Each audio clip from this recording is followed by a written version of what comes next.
এক মুজিব লোকান্তরে, লক্ষ মুজিব ঘরে ঘরে, লক্ষ মুজিব ঘরে ঘরে, এক মুজিব লোকান্তরে, শেখ হাসিনা বিদায়, শেখ হাসিনার কিছু হলে জ্বলবে আগুন ঘরে ঘরে, জ্বলবে আগুন ঘরে ঘরে, শেখ হাসিনার কিছু হলে। নাটোরে এক ছাত্রলীগ কর্মীকে নির্যাতনের ভিডিও ছড়িয়ে পড়েছে সামাজিক যোগাযোগ মাধ্যমে।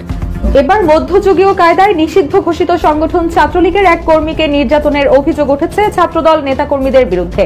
5 তারিখের পরে শুনি শুধু মালের উপরে আছেন উনি। আরে শালা তো মানে তো এখানে মেরে ফেলা দরকার ছিল। পুলিশের আইজিপি কমিশনার থেকে শুরু করে যারা যারা আছেন, যেই ডিআইজিদের কথা বললাম, কাদের কথা বলেছি আপনারা নিশ্চয়ই জানেন, আমরা এখন নাম বলতে চাই না। এইসব অফিসার আওয়ামী লীগ, ভারত, প্রথম আলো, ডেইলি স্টার, আপনার এই চেয়ার কিন্তু বেশি দিনের না। আপনারা যারা এখন চেয়ারে এসে বসেছেন তারা কয়দিন পরে থাকবেন না।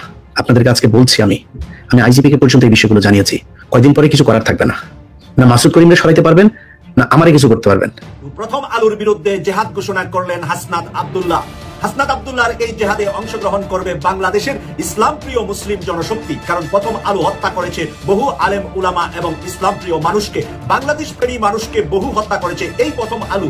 এর রিপোর্ট এর আগে আমরা সাংবাদিক ইলিয়াস হোসেন ভাই এবং ডাক্তার পিনাকি ভট্টাচার্যের কাছ থেকে পেয়েছি। প্রিয় দর্শক, আজকে গর্জে উঠেছে হাসনাত আব্দুল্লাহ সরাসরি প্রথম আলোকে অ্যাটাক করেছে। প্রথম আলো তার আগে হাসনাত আব্দুল্লাহর নামে মিথ্যা সংবাদ পরিবেশন করে ভারতের প্রেসক্রিপশনে দেশে অস্থিতিশীলতা বাড়াতে জঙ্গি নাটক সাজায় বাংলাদেশের শীর্ষস্থানীয় দুটি গণমাধ্যম প্রথম আলো এবং ডেইলি স্টার। মূলত রাজনৈতিক দল হিসেবে আওয়ামী লীগ এবং পত্রিকা হিসেবে প্রথম আলো দুটি পরিচালিত হয় ভারতের পরামর্শে। প্রথম আলোর বিরুদ্ধে মুখ খুলেছেন এনসিপি জাতীয় নাগরিক পার্টির দক্ষিণাঞ্চলের মুখ্য সংগঠক হাসনাত আব্দুল্লাহ। মানলাম ছাত্রলীগের এই কর্মী ফয়সাল হোসেন অনেক বড় সন্ত্রাসী, তার দ্বারা এলাকার মানুষের অনেক ক্ষতি হয়েছে। ভাই, দেশে তো আইন আছে, আমরা তো আইনের সুশাসনই দেখতে চেয়েছিলাম। যদি সে সন্ত্রাসী হতো আপনারা তাকে ধরে থানায় দিয়ে দিতেন, পুলিশের হাতে সোপর্দ করতে পারতেন। কিন্তু যেই ন্যাক্কারজনক ঘটনা ঘটিয়েছেন এটাও কোনোভাবেই কিন্তু মেনে নেওয়া যায় না। এই কারণেই যে দৃশ্য নিয়ে আজকে 2025 সালের 20 এপ্রিল আমি ভিডিওটা করছি, হয়তোবা কোনো এক সময় এরকম ভিডিও আমার অনেকগুলো করতে হবে, তখন ছাত্রলীগের বিপরীতে আজকের ভিডিওটা দেখে আমার কাছে মনে হয়েছে আগামী দিনের জন্য শত শত ঘটনা তৈরির রাস্তা আজকে আপনারা তৈরি করলেন। আসসালামু আলাইকুম ওয়া রাহমাতুল্লাহ। সবাই কেমন আছেন? আশা করি সবাই অনেক অনেক ভালো এবং সুস্থ আছেন। সবাইকে স্বাগতম জানাচ্ছি আমাদের আরেকটি নতুন ভিডিওতে। প্রতিদিনের মতো আমি আপনাদের সিরিয়াত ফারুকি আবারও চলে আসলাম নতুন একটা ভিডিও নিয়ে। দর্শক, আপনারা সবাই ইতিমধ্যে বুঝতে পেরেছেন আজকের ভিডিওটা কতটা গুরুত্বপূর্ণ হতে চলেছে। দেশের যে বর্তমানে যে রাজনীতির যে চলমান পরিস্থিতি চলতেছে তারই ধারাবাহিকতায় আজকের ভিডিওর শুরুতে বেশ কিছু অংশ বিষয় থেকে বুঝতে পেরেছেন আজকের ভিডিওটা কতটা গুরুত্বপূর্ণ হতে চলেছে। তাই আমি আর বিষয়টা নিয়ে বিস্তারিত বলবো না, কারণ বিস্তারিত বলতে গেলে ভিডিওটা অনেক লম্বা হয়ে যাবে। তাই আমি সংক্ষেপে করার ক্ষেত্রে আপনাদেরকে মূল আলোচনা নিয়ে যাচ্ছি। তার আগে আপনাকে একটি অনুরোধ জানিয়ে রাখতে চাই, যারা আমাদের চ্যানেলটিতে এখনো নতুন আছেন প্লিজ দয়া করে আমাদের চ্যানেল সাবস্ক্রাইব করে সাথে থাকবেন। আর বেশি কথা না পেরে আমরা ধারাবাহিকভাবে একটু ভিডিওটা দেখে আসবো। আজকের এই ভিডিওটার মাধ্যমে অনেক গুরুত্বপূর্ণ তথ্য জানতে পারবেন। চলুন আমরা একটু বিস্তারিত দেখে আসি। নাটোরে এক ছাত্রলীগ কর্মীকে নির্যাতনের ভিডিও ছড়িয়ে পড়েছে সামাজিক যোগাযোগ মাধ্যমে। এবার মধ্যযুগীয় কায়দায় নিষিদ্ধ ঘোষিত সংগঠন ছাত্রলীগের এক কর্মীকে নির্যাতনের অভিযোগ উঠেছে ছাত্রদল নেতাকর্মীদের বিরুদ্ধে। দেশটা এখন মগের মূল্য। এবার মধ্যযুগীয় কায়দায় গতকাল ছাত্রলীগের এক কর্মীকে গণতোলাই দিয়ে রিস্কায় করে ঘুরালো ছাত্রদলের নেতাকর্মীরা। এই ঘটনায় ব্যাপক চাঞ্চল্য সৃষ্টি হয়েছে। জানা যায় গতকাল দুপুরে শহরের কানাইখালী এলাকায় ছাত্রলীগের এক কর্মীকে বেধড়ক পিটিয়ে তার সাথে থাকা মানিব্যাগের টাকা ছিনিয়ে নিয়েছে ছাত্রদলের নেতাকর্মীরা। এরপর সারা শহর রিস্কায় ঘুরানো হয়েছে। ঘটনার একটি ভিডিও সামাজিক যোগাযোগ মাধ্যমে ছড়িয়ে পড়েছে। দুপুরে শহরের কানাইখালী এলাকায় ঘটনা ঘটে। ভিডিওতে দেখা যায় জেলা ছাত্রলীগ কর্মী ফয়সাল হোসেন অদরকে পিটিয়ে রিকশায় করে শহরে ঘোরানো হচ্ছে। ফয়সাল জানায় শহরের ফায়ার সার্ভিস মোড় থেকে বাড়ি ফেরার পথে মারপিট করে নাটোর পৌরসভার 7 নম্বর ওয়ার্ড ছাত্রদল সভাপতি নাইম ও সাধারণ সম্পাদক রিমন রিকশায় তুলে মারধরের পাশাপাশি ভিডিও ধারণ করে তারা। পরে লিখিত মুচলেকা নিয়ে বাবা মার কাছে তুলে দেওয়া হয় ফয়সালকে। 5 তারিখের পরে শুনি শুধু মালের উপরে আছেন উনি। আরে শালা তো মানে তো এখানে মেরে ফেলা দরকার ছিল। পুলিশের আইজিপি কমিশনার থেকে শুরু করে যারা যারা আছেন, যেই ডিআইজিদের কথা বললাম, কাদের কথা বলেছি আপনারা নিশ্চয়ই জানেন, আমরা এখন নাম বলতে চাই না। এইসব অফিসার আওয়ামী লীগ, ভারত, প্রথম আলো, ডেইলি স্টার, আপনার এই চেয়ার কিন্তু বেশি দিনের না। আপনারা যারা এখন চেয়ারে এসে বসেছেন তারা কয়দিন পরে থাকবেন না। আপনাদেরকে আজকে বলছি, আমি আইজিপি কে পর্যন্ত এই বিষয়গুলো জানিয়েছি। কয়দিন পরে কিছু করার থাকবে না। না মাসুদ করিমরে সরাইতে পারবেন, না আমারে কিছু করতে পারবেন। মান সম্মান নিয়ে থাকতে দিব না সমাজে। আমার পুরো সাংবাদিকতার ক্যারিয়ারে আমি জীবনে একবার মনে হয় এই পুলিশের পক্ষে নিউজ করেছি। সেটা হচ্ছে এই যে ঈদ গেল, এই ঈদের মধ্যে পুলিশের পক্ষে একটা নিউজ করেছিলাম। ব্যাপক তেল দিয়েই করেছিলাম। কারণ হচ্ছে পুলিশকে একটু তেল দিয়ে তৈলাক্ত করে তারপরে ভালো একটা পজিশনে আনার জন্য। মানে ধরেন পুলিশের বাংলাদেশ মানে পুলিশ ভাই আপনারা রাগ করেন না, আপনাদের চরিত্রটাই বানানো হয়েছে। এখানে কেউ সৎ থাকলেই তার চাকরি করা কঠিন, অনেক সৎ মানুষ আছেন আপনারা, কিন্তু সংস্থাটা মূলত করাপ্টেড একটা সংস্থা। এখানে মানে অন এভারেজ বলে দেওয়া যায় পুলিশ ঘুষ খায়, এটা বলা যায়। যদি আপনাদের আলোচনা একটু বেশি আসে, কেন আসে এটা বলতে পারেন যে খালি আমাদের নিয়ে আলোচনা হয়, কারণ হচ্ছে একটা মানুষের যদি সমস্যা হয়, কেউ যদি দুর্নীতি দমন কমিশনে কোনো একটা ফাইলের জন্য যায়, তার শুধু ওইটার জন্যই কাজ। ভূমি অফিসে গিয়েছে শুধু ভূমির জন্যই কাজ, কিন্তু পুলিশ এমন একটা জায়গায় সবকিছুর জন্য আপনাদের দ্বারস্থ আমাদেরকে হতে হয়, যে কারণে আপনাদের আলোচনাটাও বেশি আসবে, খুব স্বাভাবিক। এবং আপনাদেরকে স্পেসিফিক দায়িত্ব দেওয়া হয়েছে জননিরাপত্তা রক্ষার জন্য। সো আপনার উপরে দায়িত্বটা অনেক বেশি। এটা বলতে পারেন যে একজন পুলিশ যদি ভালো হয় এবং সে যদি একজন মানুষকে সেবা দেয়, আমার মনে হয় এর চাইতে বেহেস্ত পাওয়ার সহজ উপায় পৃথিবীর ভিতরে কোনো চাকরি আছে কিনা আমি জানি না। আমার মনে হয় পুলিশ এবং ডাক্তার এই দুইটাই সবচাইতে খুব ক্লোজলি মানুষকে সেবা দেওয়ার আসলে দুইটা জায়গা। তো এই কারণে আপনাদের নিয়ে আলোচনা সমালোচনা বেশি হবে, খুব স্বাভাবিক। তো আমরা অনেক কিছু জানি 5 তারিখের পর থেকে, কোন কোন ডিআইজি, খুলনার কোন বিশেষ ব্যক্তি, কারা কারা কোটি কোটি টাকা, শত শত কোটি টাকার মালিক হয়েছেন, আওয়ামী লীগের লোকজনকে টাকা পয়সা নিয়ে বিভিন্ন পদে বসাচ্ছেন, ট্রান্সফার করছেন, পদোন্নতি দিচ্ছেন, এসব আমরা জানি। আমার সাথে জেলখানায় যাদের কথা হইতো আওয়ামী লীগের সময়, তাদের মধ্যে একজন ডিআইজি জেল খেটেছেন। খুব ব্যস্ততার ভিতরে কাজ করতাম, বাংলাদেশের সাথে সময়ের একটা পার্থক্য আছে, যে কারণে অনেকের সাথে কথা বলা হতো না। কিন্তু নিজের পরিবারের কারো ফোনও যদি মিস করতাম, ওই ব্যক্তির ফোনটা মিস করতাম না, কারণ উনি জেলখানা থেকে সময় পায় না, যখনই ফোন দিত ফোনটা ধরতাম, কথা হইতো দীর্ঘ সময়। কথার আগে পরে আল্লাহ মাশাআল্লাহ আলহামদুলিল্লাহ, নামাজ রোজার বাইরে কোনো কথা নাই। তো আমার এদের প্রতি আবার একটা দুর্বলতা আছে, খুব ভালোবাসতাম, সম্মান করতাম। 5 তারিখের পরে শুনি শুধু মালের উপরে আছেন উনি। আরে শালা, তোর তো মানে তো এখানে মেরে ফেলা দরকার ছিল। তুই এত বিপদ থেকে আল্লাহ বাঁচিয়েছে, এরপরেও মানে জেল থেকে বেরিয়েছিস, এটাই তো জীবনের সবচেয়ে বড় নিয়ামত হওয়া উচিত।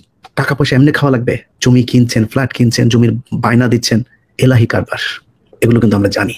আমি যদি এখন ওই পঞ্চগড়ের সীমান্তের থানার একজন বাসিন্দাকে জিজ্ঞেস করি, ভাই 5 তারিখের আগে আর এই যে আজকে 5 তারিখের পরের পুলিশের ভেতরে ঘুষের যে লেনদেন, এটা পরিবর্তন হয়েছে কোনো? আমি একদম নিঃসন্দেহে বলে দিলাম, অনেক মানুষ আমাকে জবাব দিবেন যে ভাই কিছু কিছু ক্ষেত্রে আগের চাইতে ভয়ঙ্কর অবস্থা। কারণ আগের যারা ছিল, 5 তারিখের আগে যারা ছিল, তারা তো অলরেডি খেটে পেট মোটা হয়ে আছে, ছেলের নামে, ছেলের বোন নামে, মেয়ের নামে, জামাইয়ের নামে, মেয়ের শ্বশুর বাড়ির নামে, নানান জনের নামে টাকা পয়সা, বাড়ি গাড়ি করে, জমি জায়গা কিনে, ব্যাংক ট্যাঙ্ক সব বোঝাই করে এরপরে বিদেশে পাচার করেছে। তাদের পেট অলরেডি মোটা, তারা তখন ওই হস্টস করে এসে এখন একটু সম্মান টম্মান কমানোর জন্য এলাকার মানুষজনের ঈদে যায়, জাকাতে শাড়ি টাড়ি দেয়। কিন্তু এখন যারা এসেছেন 15 বছরের অভুক্ত ভুকানাঙ্গা, ওনারা এসে যা পাচ্ছেন তাই খাচ্ছেন। কে বিএনপি আওয়ামী লীগ কি কোনো দেখা দেখি না আর, তারপরে আমরা চুপ করে আছি। পুলিশকে একটু সুযোগ দিচ্ছি, কেন দিচ্ছি জানেন? কারণ আগের মতো ওই যে দাড়িওয়ালা টুপিওয়ালা লোকজনকে ধরে নিয়ে যায় না, এখন আর ক্রস ফায়ার হয় না, গুম হয় না, খুন হয় না, বিএনপি জামাত করার কারণে কাউকে ঘর থেকে বাইরে যেয়ে থাকতে হয় না। এই কারণে চুপ আছে। এবং এই ভারতীয় আধিপত্যবাদ যেটা আর আওয়ামী লীগ, এদের বিরুদ্ধে আপনারা কাজ করবেন। এই স্বপ্ন থেকে আপনাদের অনেক কিছুকে আমরা, কারণ রাতারাতি তো সম্ভব না। আমি যদি এখন বলি যে সব ঘুষমুক্ত হয়ে যাবে, কোনো জায়গায় হবে না, শুধু পুলিশ হবে, এটা মনে করার কোনো কারণ নেই। দেশটাই দুর্নীতি দিয়ে ছেয়ে গিয়েছে, এটা সেই শেখ মুজিবের হাত ধরে এই দেশে ঢুকেছে, এখনো আছেই। কিন্তু আমরা যেটা চাই সেই জায়গাটা কি ঠিক আছে? আপনাদেরকে যে এত কিছু ছাড় দেওয়া হবে, কেন ছাড় দেওয়া হবে? বাউফল থানার ওসি, সেই বাউফল থানার ওসিরে আমি একদম তার প্রমাণ সব সহ সেখানে নিউজ গেল, গরু চুরি করাচ্ছে সে মানুষকে দিয়া। খোঁজ নেন এলাকায় যায়, আইজিপি পর্যন্ত তার সেই নিউজ আমি পাঠালাম। সে ওসি চ্যালেঞ্জ করে, এলাকার মানুষের কাছে চ্যালেঞ্জ করে, তারে নাকি স্বরাষ্ট্র উপদেষ্টাও নাকি তারে বাউফল থানা থেকে সরাইতে পারবে, সে নাকি এত বড় পাওয়ার নিয়ে আছে। তো সে ওসির এখন পর্যন্ত সরানো হয় নাই, কিচ্ছু বলি নাই। ঠিক আছে, ওসি তো তারা সরানো, ওকে ঠিক আছে, ওসি আর কি করবে এক থানার ভেতরে। মাসুদ করিম সিটিটিসি, এই সংস্থাটার কাজ হচ্ছে, প্রতিষ্ঠিত হয়েছে মনিরুলের হাত ধরে, জঙ্গি নাটক সাজিয়ে মানুষকে জঙ্গি বানানো আর পৃথিবীর কাছে বাংলাদেশটাকে জঙ্গি রাষ্ট্র হিসাবে পরিচিতি দেয়া। সে মাসুদ করিমকে এনে 5 তারিখের পরে বসানো হলো সিটিটিসি। বেশ কয়েকদিন বলেছে এই মাসুদ করিমের নাম, আজকে হাতে ধরায় তারপরে বলে দেই মাসুদ করিম কে, সেটা আপনারা দেখেন একটু। 3APBN খুলনার এই যে এই পেজে, এই পেজটা হচ্ছে মাসুদ করিম এই 24-এর যে আন্দোলনের আগেও সে ওইখানে ছিল। 24 আগস্টে, জুলাইতে আন্দোলন না, এই মে পর্যন্ত আওয়ামী লীগের বিভিন্ন প্রোগ্রামে ওর আব্বা শেখ মুজিবের প্রতিকৃতিতে ফুল দিতে গিয়েছেন আমার ট্যাক্সের টাকায় চলা ইউনিফর্ম পরে। সেই ব্যক্তি আজকে এসে নিজেকে ডিপ্রাইভড দাবি করেছে, বঞ্চিত দাবি করে তারপরে তিনি সিটিটিসির মতো একটা সংস্থার প্রধান হয়ে তিনি বসে গিয়েছেন। এখন যে ভালো হয়ে গিয়েছেন সেটাও না। প্রথম ওরিয়েন্টেশনে মাসুদ করিম তার অফিসারদেরকে বলেছেন যে এটা মনিরুল স্যারের নিজের হাতে গড়া একটা প্রতিষ্ঠান, আমাদের এর সুনাম ক্ষুণ্ণ রাখতে হবে। সেই সুনাম ক্ষুণ্ণ রাখতে গিয়ে তিনি কি করছেন, একজন অফিসার, তাকে আমি পাঠিয়েছিলাম ওই আওয়ামী লীগের বিভিন্ন পেজে, তারপর ওই যে হোয়াটসঅ্যাপ গ্রুপগুলোর মধ্যে তারা ওই যে নাশকতার যে পরিকল্পনা করছে, এরকম কয়েকজনের নাম্বার সহ আমি একটা ভিডিও পাঠিয়েছি, আমরা এটা একটু দেখেন। তারা চেয়েছিল একটা অভিযান চালাতে, এই নাম্বারগুলো ধরে ধরে তাদেরকে ধরার জন্য। দেশেই আছে তারা। মাসুদ করিমের কাছে যখন পারমিশন আনতে গিয়েছে, মাসুদ করিম তাকে বলেছেন যে ছাত্রলীগ ধরা আমাদের কাজ না, উনি শুধু জঙ্গি ধরবেন, বাংলাদেশে প্রচুর জঙ্গি ধরবেন উনি। সেই জঙ্গি ধরতে গিয়ে এই গতকালকে উত্তরা থেকে তিন চারটা বাচ্চা ছেলেকে ধরে এনেছে, নিরীহ একদম ইনোসেন্ট ছেলে পেলে, মেধাবী ছেলে পেলে, তাদেরকে ধরে এনেছে। এই তালিকা তিনি কোথায় পেয়েছেন? আওয়ামী লীগের সময়ের যে তালিকা, সেই তালিকা দেখে তিনি এখন অভিযান পরিচালনা করছেন।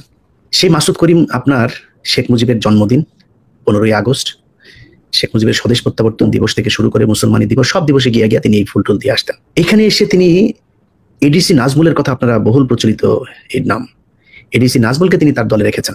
এরকম আরো বেশ কয়েকজন আওয়ামী ঘেসাব অফিসারকে এনেছেন, যারা শেখ হাসিনার সময় বিভিন্ন ধরনের জঙ্গি নাটক সাজানোর ওস্তাদ, এদেরকে তিনি দলে এনেছেন, তাদেরকে নিয়ে এই কাজগুলো করছেন। গত সপ্তাহের একটা ঘটনা, ওইখানে এডিসি ফরহাদ নামে একজন, এই ব্যক্তি আওয়ামী লীগের সময় চাকরি ছেড়ে দিয়ে আমেরিকা চলে এসেছিলেন 2021-22 বা কোনো একটা সময়ে। তাকে পলাতক দেখিয়ে আবার আওয়ামী লীগ, মানে তাদের সরকারি যে অন্য কোনো অভিযোগ নেই, যেহেতু সরকারি যে নিয়ম থাকে, তাকে পলাতক দেখিয়ে তার বিরুদ্ধে আবার মামলা বা বিভাগীয় কিছু একটা করা হয়েছিল। যাই হোক, সেটা আওয়ামী লীগের সময় 5 তারিখের পরে তাকে আবার পুলিশ থেকে বলা হয়েছে যে তুমি আসো দেশে। সে খুব মেধাবী অফিসার, এখানেও আপনার একটা মোবাইল কোম্পানিতে আইটিতে জব করতো, তো মেধাবী যেহেতু, তাকে বলে তোমাকে আমাদের দরকার, তুমি এসো। তাকে নিয়ে এই মাসুদ করিমের এখানে নিয়ে দিয়ে আসা হয়েছে। মাসুদ করিম তাকে চায়নি। এখন এই লোকের এখানে গত সপ্তাহে হারুন ইজার গিয়েছিলেন মামলা সংক্রান্ত কথাবার্তা বলতেই।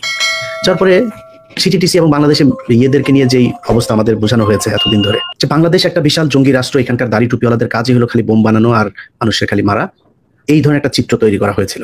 তো হারুন ইজারকে তো বানানো হয়েছে বিশাল বড় এক জঙ্গি, সে ওইদিকে আরো অনেক আলেমদেরকে এইভাবে কালার করা হয়েছে। তো এই লোকটা শুনেছে এতদিনে একটা, কিন্তু ভিতরে যায় দেখে ঘটনা আরেকটা। তো ওর কাছে খুব খারাপ লেগেছে যে আমরা তো এতদিন ধরে জানি আপনি বিশাল বড় এক সন্ত্রাসী, এই তাহলে ঘটনা। তো সে ওনার সাথে আবার একটা ছবি তুলে সেটা পোস্ট করেছে ফেসবুকে।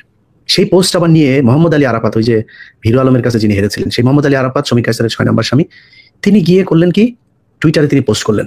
টুইট করার পরে সেইটার প্রেক্ষিতে এই যে মাসুদ করিমের ওস্তাদ মোহাম্মদ আলী, মাসুদ করিম তার ওই পোস্টের কারণে তিনি কারণ দেখিয়েছেন যে আমেরিকান এমবেসি নাকি বিশাল অ্যাকশনে যাবে এরকম কিছু করার কারণে, কারণ দেখিয়ে তিনি সেই এডিসি ফরহাদকে এখান থেকে সরিয়ে দিয়েছেন। অথচ সেই এডিসি ফরহাদ এই জুলাই আগস্টের আন্দোলনের সময় সে ছাত্রদের পক্ষে ফেসবুকে পোস্ট করতো। সে 5 তারিখে প্রথম মনিরুল পালিয়ে যাওয়ার তথ্য দিয়ে তার ফেসবুকে পোস্ট করে, এখানে আছে সেই পোস্ট। সেই ব্যক্তিকে তিনি সিরাজগঞ্জে বদলি করেছেন। এই হচ্ছে মাসুদ করিম।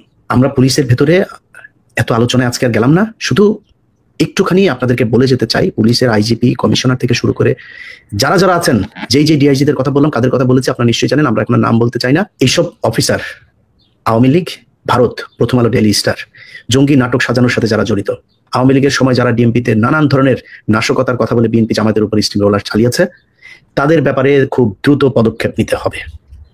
যদি না নেন, আপনার এই চেয়ার কিন্তু বেশি দিনের না। আপনারা যারা এখন চেয়ারে এসে বসেছেন, তারা কদিন পরে থাকবেন না। আপনাদেরকে আজকে বলছি, আমি আইজিপি কে পর্যন্ত এই বিষয়গুলো জানিয়েছি। ওনাদের মনে হচ্ছে যেন সুরসুরি লাগে, চুলকাইলে সুরসুরি লাগে, খুব একটা টের পায় না আসলে সুরসুরিটা দিচ্ছে কোত্থেকে। কয়দিন পরে কিছু করার থাকবে না, না মাসুদ করিমরে সরাইতে পারবেন, না আমারে কিছু করতে পারবেন। মান সম্মান নিয়ে থাকতে দিব না সমাজে। আমরা অনেক কিছু মেনে নিচ্ছি, মেনে নিব, কিন্তু এই জায়গায় ঠিক হইতে হবে। আওয়ামী লীগের লোকজনের পুলিশে এত লোক বিএনপির কোত্থেকে আসলো? আমরা তো 4 তারিখেও তো আমার শেষ ভিডিও ছিল যে যারা আজ পর্যন্ত, এখনো পর্যন্ত আপনাদের সময় আছে সরকারি অফিসে, সচিব নাকি সবই নাকি এখন বিএনপি আর জামাত। আরে এত বিএনপি জামাত থাকতে আপনারা একজন তো শুনলেন না, পথ থেকে সরে আসতেন। এত বড় হত্যাকাণ্ড চলছে এই দেশের, রিক্সাওয়ালা পর্যন্ত পাশে এসে দাঁড়িয়েছে, গার্মেন্টসের কর্মীর রাস্তায় পাশে এসে দাঁড়িয়েছে, বস্তির মানুষ এসে রাস্তায় দাঁড়িয়েছে ছাত্রদের পক্ষে। আপনারা কেউ গিয়ে তো দাঁড়িয়ে একজন মানুষও তো জান নাই। আমরা যে এত বলা বলি করেছি যে আপনারা যারা সরকারের বিরুদ্ধে আছেন, আপনারা জনগণের কাতারে এসে দাঁড়ান, একজন আসলেন না। 6 তারিখে সব সচিবালয় পুরো বিএনপি আর জামাতে ভরা। এত বিএনপি জামাত দেশে ছিল, এত পুলিশ অফিসার দেশে ছিল। আমরা তো জানি এই যে পুলিশের যে এএসপি যে বিসিএস নিয়োগ দেয়, 14 গোষ্ঠী হিসাব করে তারপর আপনাদেরকে নিয়েছে। আপনারা আওয়ামী লীগ করতেন, এদেরকে সরানো উচিত। প্রচুর লোক আছে বেকার দেশে, গেল কয়েকটা বিশেষ সব কটার বাদ দিয়ে দেওয়া দরকার। আমার পরিচিত যা হইলো তার বাদ দিয়ে দেওয়া উচিত। আপনি চাকরি পাইলেন কেমনে? এগুলোর বাদ দেন। বিশেষ করে যেগুলি এমপির কাছ থেকে ওই যে এনেছে, ফর্ম এনেছে, যে আমি তাকে ব্যক্তিগতভাবে চিনি, সে আমার ছাত্রলীগের সক্রিয় একজন কর্মী, আমি তার কামনা করি, যে একটা দেয় না প্রত্যয়নপত্র, এগুলো এনে যারা চাকরিতে সক্রিয়, কারণ ও নিজে স্বীকার করেছে ও ছাত্রলীগ করে, ও চাকরির সময় লিখিত দিয়েও চাকরিতে ঢুকেছে। আপনি এত হইলেন কেমনে? ইরা আছে, আহত পরিবারের সদস্য আছে, পুলিশে ঢুকান। গত কয়েক বছর ধরে সেই ভিপি নূর থেকে শুরু করে এই পর্যন্ত যারা এই কোটা সংস্কার আন্দোলন করেছে, কারোর কোথাও চাকরি দেয় নাই। শুধু এই কারণে আপনার বিসিএস টিকেছে, বিভিন্ন ভাইবা পরীক্ষা টিকেছে, তারপরে পুলিশ ভেরিফিকেশনে গিয়ে তাদের চাকরি হয় নাই, শুধু এই কারণে ওদের এখানে চাকরিতে দেন। নিহত হয়েছে যে পরিবার, তাদের পরিবার থেকে এসে পুলিশে দেন, এরা কোনোদিন বিট্রে করবে না। অতএব আমি মনে করি এটা অনেক বড় দায়িত্ব হয়ে যায় যদি নাও করেন। যারা আওয়ামী লীগের আছে আমরা কিন্তু খোঁজখবর নিয়ে পাওয়া যাবো, আপনার না চাইলেও চলে আসবে আমাদের কাছে। যদি এদেরকে খুব দ্রুত গতিতে অ্যাকশন এদের বিরুদ্ধে না নেওয়া হয়, আমি নাম ধরে ধরেই বললাম, আইজিপি থেকে শুরু করে যারা যারা আছেন এগুলোর সাথে, ছাত্রদের হত্যা মামলা, সেই মামলারে আপনারা এসে বলেন আপনাদের ঊর্ধ্বতন কর্তৃপক্ষের ছাড়া ধরা যাবে না। 2 দিন আগে ওসি ডিএমপি কমিশনার সাহেব একটা নির্দেশনা দিয়েছেন ওসিদেরকে যে এখন থেকে হত্যা মামলা আসামিদেরকে ধরার জন্য ওসিরা দায়িত্ব পালন করতে পারবে, কারো পারমিশন লাগবে না। এই আওয়ামী লীগের ইদানিং মিছিল টিছিল শুরু হওয়ার পরে এই দায়িত্ব দিয়েছেন, এই 2 দিন আগের সিদ্ধান্ত এটা। অতএব আমরা আপনাদের ব্যাপারে অনেক ছাড় দিব। আমাদের এই যে দাবি 5 তারিখের আগে থেকে এখন পর্যন্ত ওই জায়গাতে আছে, আমাদের কোনো দয়া করা লাগবে না, আনুকূল্যতা দেখাইতে হবে না। আপনার কাছে ভাই চাকরি চাইতেও যাই নাই, বললাম যে গ্রামের গরিব মানুষ আছে ভাই একটা চাকরি নিয়ে মনে করে আমি মনে বিশাল প্রভাবশালী বললেই মনে চাকরি হয়ে যাবে, আমি তো ধান্দাবাজি করি না, কিন্তু মানুষের উপকার করা দরকার। তারপর আপনাদের কাছে যাই না যে ভাই ওরা একটা চাকরি নিয়ে দেন, কিন্তু আপনারা ক্রিম খাবেন, টাকা পয়সা জমাবেন, আওয়ামী লীগের লোকজন নিয়ে ঘর সংসার করবেন, কিছু বলবেন, এটা মনে করার কোনো কারণ নেই। তো পুলিশে যখন ধরা শুরু করবো না, চোখে মুখে অন্ধকার দেখবেন। ভালোই ভালোই আওয়ামী লীগের হত্যা মামলার আসামি যেগুলো আছে এগুলো ধরেন। আইন মন্ত্রণালয় গতকালকে আইন পাশ করেছে, আইন মন্ত্রণালয়েও হত্যা মামলার আসামিরা তাদের এই মামলা থেকে তাদের নাম প্রত্যাহারের আবেদন করতে পারবে। আসিফ নজরুল গতকালকে নিয়ম করেছে।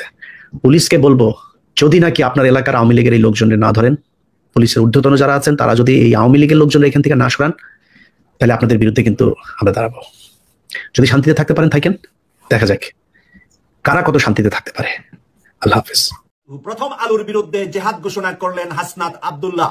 হাসনাত আব্দুল্লাহর এই জেহাদে অংশগ্রহণ করবে বাংলাদেশের ইসলাম প্রিয় মুসলিম জনশক্তি। কারণ প্রথম আলো হত্যা করেছে বহু আলেম উলামা এবং ইসলাম প্রিয় মানুষকে, বাংলাদেশ প্রেমী মানুষকে বহু হত্যা করেছে এই প্রথম আলো।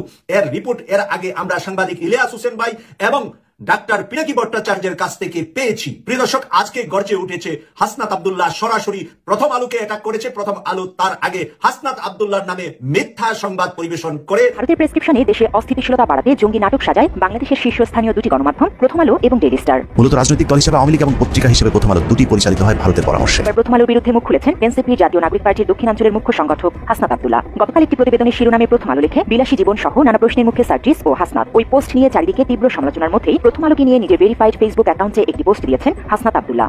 অনলাইনে পোস্ট করার কয়েক ঘন্টার মাথায় সেই পোস্ট পাল্টিয়ে ফেলেছে প্রথম আলো। এই প্রথম আলোকে আর ছাড় দেওয়ার কোনো সুযোগ নাই। প্রথম আলোর পক্ষে যারা দাঁড়াবে তারা রাজনীতির মাঠ থেকে নিশ্চিহ্ন হয়ে যাবে, তাদের নাম মুছে যাবে রাজনীতির মাঠ থেকে। আজকে প্রথম আলো নিয়ে বাংলাদেশের জাতীয় সকল পত্রিকায় যে রিপোর্টটি এসেছে, হাসনাত আব্দুল্লাহকে নিয়ে যে কথা বলেছে তা আপনাদের সামনে আমি তুলে ধরছি। এখন ইত্তেফাকে কি লিখেছে।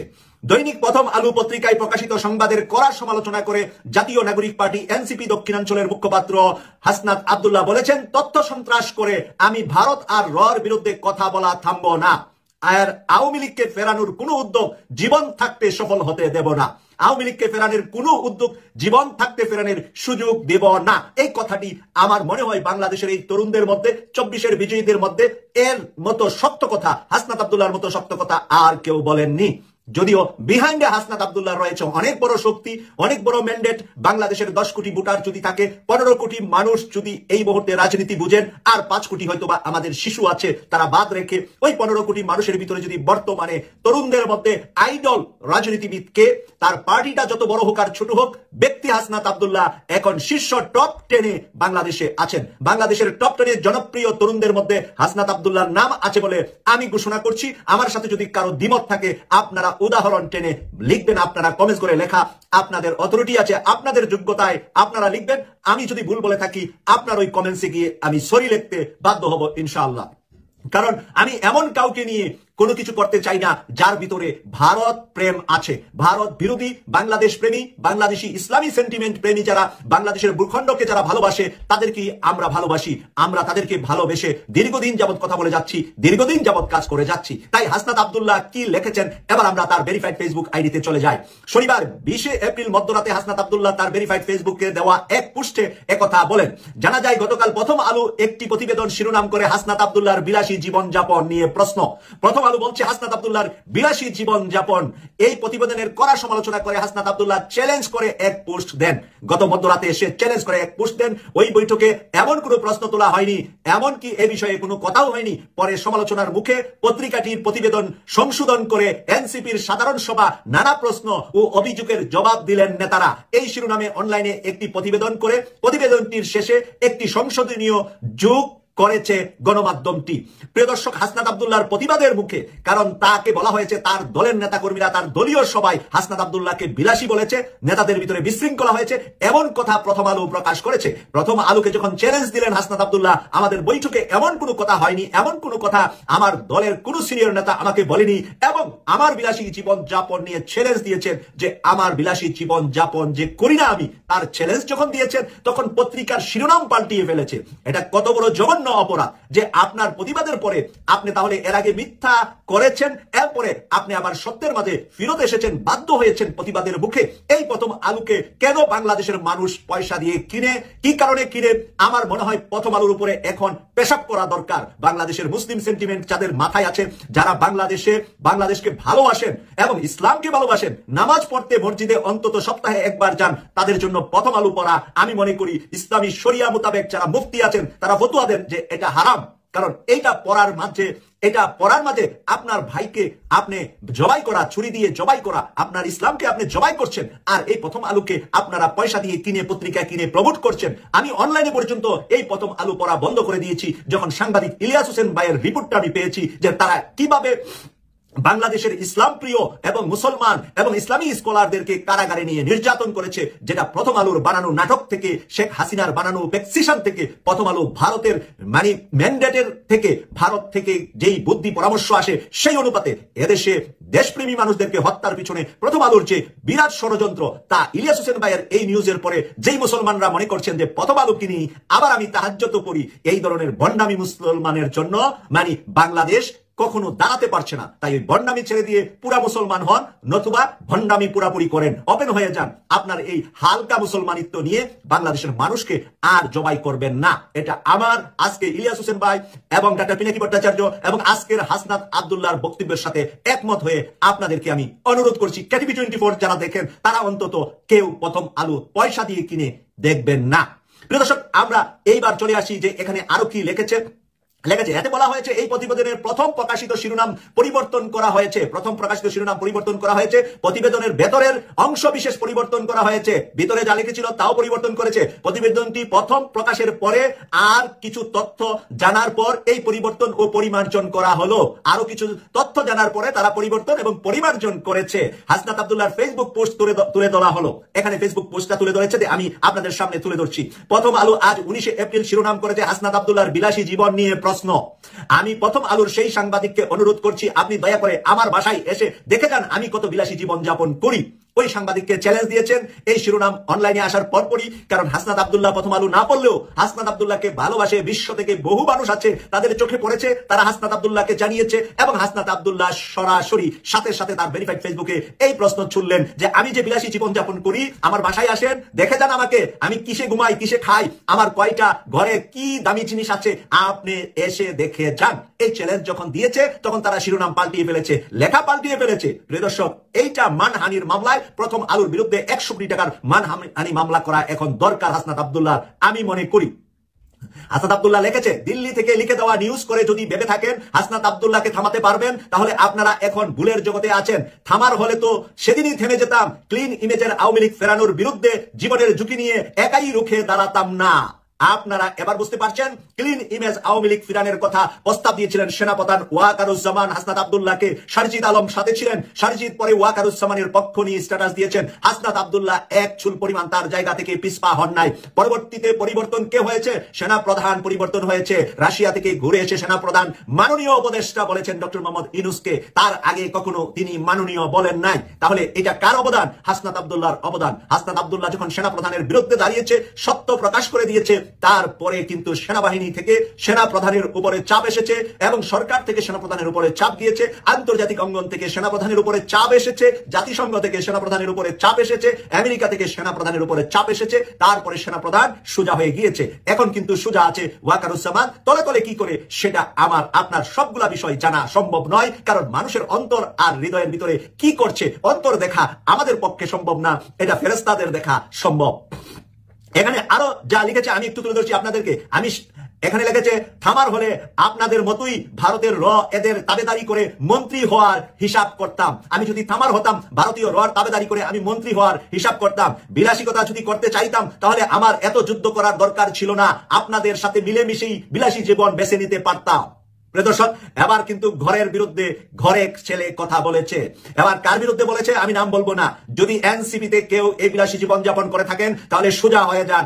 এনসিপির ভিতরেও কিন্তু আমরা কিছু নড়াচড়া দেখতে পাচ্ছি, এই নড়াচড়া দেখা আমরা বরদাস্ত করব না, আপনাদেরকে উলঙ্গ করে দেব। হাসনাত আব্দুল্লাহর মতো গর্জে ওঠার মতো মন মানসিকতা নিয়ে এনসিপি জন্ম নিয়েছে এবং সেই জায়গায় আপনারা থাকবেন, কেউ বিলাসিকতায় যাবেন না। কারণ ইতিমধ্যে আপনাদের ভিতরে আমরা কারা বিলাসী কারা ন্যায়ের পথে সত্যের পথে আছেন আমরা দেখতে পেয়েছি। তাই কয়েকজনকে আমরা হুঁশিয়ার দিচ্ছি, সোজা হয়ে যান। বাংলাদেশের জনগণ আপনাদেরকে ভালোবাসছে, সেই ভালোবাসা থেকে আপনারা কিন্তু দূরে যাবেন না। আর আপনারা কেউ কেউ ব্যক্তিগতভাবে দূরে যেতে পারেন, কিন্তু ব্যক্তিগতভাবে আবার এনসিপির উপরে কয়েকজন কিন্তু বাংলাদেশের বেশিরভাগ মানুষের ভালোবাসায় আছে। তাই আপনারা যে এক প্ল্যাটফর্মে আছেন, আগামী নির্বাচন পর্যন্ত এনসিপি এক প্ল্যাটফর্মে নাও থাকতে পারেন। আপনাদের মাঝে ভারত প্রেমী বিলাসী যারা তারা সেদিকে যাবেন, বামের দিকে যাবেন, আবার ডান দিকে ইসলাম প্রিয়দের সাথে ইসলামী সেন্টিমেন্টের সাথে যারা সম্পর্ক রাখে। আমরা 12 তারিখে দেখেছি বাংলার গণজাগরণে হাসনাত আব্দুল্লাহকে নেতৃত্বের টপ 10-এ হাসনাত আব্দুল্লাহ। মানলাম ছাত্রলীগের এই কর্মী ফয়সাল হোসেন অনেক বড় সন্ত্রাসী, তার দ্বারা এলাকার মানুষের অনেক ক্ষতি হয়েছে। ভাই দেশে তো আইন আছে, আমরা তো আইনের সুশাসনই দেখতে চেয়েছিলাম। যদি সে সন্ত্রাসী হতো আপনারা তাকে ধরে থানায় দিয়ে দিতেন, পুলিশের হাতে সোপর্দ করতে পারতেন। কিন্তু যেই ন্যাক্কারজনক ঘটনা ঘটিয়েছেন এটাও কোনোভাবেই কিন্তু মেনে নেওয়া যায় না। এই কারণেই যে দৃশ্য নিয়ে আজকে 2025 সালের 20 এপ্রিল আমি ভিডিওটা করছি, হয়তোবা কোনো এক সময় এরকম ভিডিও আমার অনেকগুলো করতে হবে, তখন ছাত্রলীগের বিপরীতে আজকের ভিডিওটা দেখে আমার কাছে মনে হয়েছে আগামী দিনের জন্য শত শত ঘটনা তৈরির রাস্তা আজকে আপনারা তৈরি করলেন। আর এই ঘটনাটা যেখানে ঘটেছে নাটোরে, নিষিদ্ধ সংগঠন, নিষিদ্ধ কেন হয়েছে? সন্ত্রাসী হিসাবেই তো, তাই না? তো এটা মাথায় রাখতে হবে যে এই ঘটনাগুলোর রিয়েকশন ভাই আসবে, এতটা খারাপ ভাবে আসবে, তখন আমরা হয়তো ভিডিও করতে পারবো, কিন্তু যার উপর দিয়ে যাবে তার পরিণতি অত্যন্ত ভয়ঙ্কর হবে। নিষিদ্ধ সংগঠন ছাত্রলীগের এক কর্মীকে চলন্ত অটোরিকশায় পায়ের নিচে ফেলে উচ্চস্বরে গান বাজিয়ে তাকে পুরো শহর ঘুরিয়েছে ছাত্রদলের নেতাকর্মীরা। আর এই ঘটনার একটা ভিডিও আপনারা নিশ্চয়ই ইতিমধ্যে দেখেছেন। আমি ভিডিওটা দিতে পারি নাই কারণ এটা ভায়োলেন্সের আকারে পড়ে, যেভাবে তাকে উপর করে অটোরিকশার পাদানির মধ্যে ফেলে রাখা হলো, তার মাথাটা রাস্তার দিকে দিয়া ঠিক রাস্তা থেকে 4 বা 6 ইঞ্চি উপরে, আর পিঠের মধ্যে তাকে মারা হচ্ছে, হাতগুলা পেছনের দিকে মোড়াইয়া, আর গান বাজতেছে। ছাত্রলীগ ছাত্রলীগ বইরা বুঝাচ্ছে যে না, তারা এর থেকে অনেক বড় সন্ত্রাসী যারা এই ঘটনা ঘটিয়েছেন। আমরা ছাত্রদলের সভাপতির বক্তব্য শুনি, যথেষ্ট ভালো লাগে, সাধারণ সম্পাদকের বক্তব্য শুনি, ভালো লাগে, কিন্তু লোকাল পর্যায়ে কিছু কিছু জায়গায় এই ধরনের কর্মকাণ্ড যখন ঘটে, মনে রাখেন পুরো বিএনপিকে আপনারা প্রশ্নবিদ্ধ করছেন, তারেক রহমানকে আপনারা প্রশ্নবিদ্ধ করছেন, এগুলোকে কখনোই প্রশ্রয় দেয় না বিএনপি। আমি যতদূর দেখলাম গত 8 মাসে, আমি জানি না যে বিএনপি এর কি ব্যবস্থা নিবে। নাটোর জেলা ছাত্রলীগের কর্মী ফয়সাল হোসেন কদর, বয়স 25, তার সাথে ঘটেছে এই ন্যাক্কারজনক ঘটনা। আর্মি ফায়ার সার্ভিসের মোড় থেকে বাড়ি ফেরার সময় পেছন থেকে এলো পাতারি মারপিট শুরু করে নাটোর পৌরসভার 7 নং ওয়ার্ড ছাত্রদলের সভাপতি, আমার নামে তার নাইম এবং সাধারণ সম্পাদক রিমন। তারা সবাই নবাব সিরাজউদ্দৌলা সরকারি কলেজ ছাত্রদলের সভাপতি জুবাইরের সঙ্গে রাজনীতি করে। আর তার বক্তব্য যে আমি কোনো কিছু বুঝে ওঠার আগেই রিকশায় তুলে আমাকে শুইয়ে বারবার মারছিল। এ সময় আমার পকেটে থাকা মানিব্যাগের সব টাকাও তারা নিয়ে নেয়, এভাবে পুরো শহর ঘুরায়। আমি বারবার বলছিলাম আমার অপরাধ কি, তারা বলছিল তুই ছাত্রলীগ করিস, এটাই তোর অপরাধ। পরে লিখিত মুচলেখা নিয়ে আমার বাবা মার কাছে আমাকে তারা তুলে দেয়। এ ব্যাপারে আপনার যিনি কলেজ ছাত্রদলের সভাপতি ছিলেন জুবায়ের, তিনি বলছেন যে আমি তাকে পরবর্তী সময়ে উদ্ধার করে তার পরিবারের কাছে দেই, আর বিষয়টি ভালো হয়নি হিসেবে তিনিও দাবি করছেন। আসলে বিষয়টি ভালো হয়নি। এই যে ঘটনাটা ঘটলো, যারা ঘটাইলো এই 2 জন বা আরো 4 জন, যে ছেলেটা সম্পর্কে আমরা দেখলাম তার নামে কোনো সন্ত্রাসী কর্মকাণ্ড নাই। ভাই ছাত্রলীগ করতেই পারে, সে ছাত্রলীগ করছে, বাংলাদেশের ছাত্রলীগ ছিল, আপনি ছাত্রদল করছেন, কেউ ছাত্র শিবির করছে, তাই না? আপনি যখন রাষ্ট্রবিরোধী, দেশ বিরোধী বা সমাজে বিশৃঙ্খলমূলক কর্মকাণ্ড করেছেন, আপনার বিরুদ্ধে আইন ব্যবস্থা নেবে। আপনি পুলিশকে খবর দিতে পারেন, 999 ফোন দিতে পারেন, কিন্তু একজন মানুষকে এভাবে একটা স্বাধীন দেশে, এখন আমরা ভাবছি ডক্টর মোহাম্মদ ইউনূসের সময় সর্বোচ্চ সুবিচার মানুষ প্রত্যাশা করবে, কিন্তু এরকম কর্মকাণ্ডের কারণেই এনসিপি আপনাদের বিরোধিতা করে। আর মানুষের মধ্যেও ভয় হয় যে সরকার ক্ষমতায় না আসতে বাংলাদেশের বিভিন্ন জায়গায় লোকালি এরকম বিভিন্ন রকম গ্রুপ তৈরি হইয়া অনেক রকমের অপকর্ম শুরু করে দিচ্ছেন, যেগুলোর রেজাল্ট গত 16 বছরের মনে বোঝেন নাই, পরবর্তী হয়তো আবার কখনো ফিরে আসবে। এত দুর্দিন কিন্তু আবার আওয়ামী লীগের থাকবে না, এটা মনে রাখেন। ওই রাজনৈতিক নেতারা কি বলে, ডাজন্ট ফ্যাক্ট। এই ধরনের অন্যায় কোনোভাবে আমরা প্রশ্ন দিতে পারি না। সাবধান হয়ে যান ভবিষ্যতের জন্য, নয়তো আমরা ভিডিও বানাইতে পারবো ভাই, মাইকটা খাবেন আপনি। ভালো থাকুন। তো প্রিয় দর্শক, ভিডিওটি ভালো লাগলে অবশ্যই শেয়ার করে দিবেন, আর আমাদের চ্যানেলটিতে নতুন থাকলে অবশ্যই চ্যানেল সাবস্ক্রাইব করে সাথে থাকবেন। আপনারা ইতিমধ্যে ভিডিওর শুরুতে যে অংশ বিশেষগুলো দেখেছেন, এখানে আমাদের ব্যক্তিগত কোনো মতামত থেকে আমরা সামাজিক যোগাযোগ মাধ্যম থেকে ভিডিওগুলো কালেক্ট করে আপনাদের মাঝে জাস্ট ভিডিওগুলো তুলে ধরার চেষ্টা করি। ভিডিওটি ভালো লাগলে অবশ্যই শেয়ার করে দিবেন। এই বিষয়ে আপনার মতামত দ্রুত কমেন্টে জানিয়ে ফেলুন। ধন্যবাদ সবাইকে, আল্লাহ হাফেজ।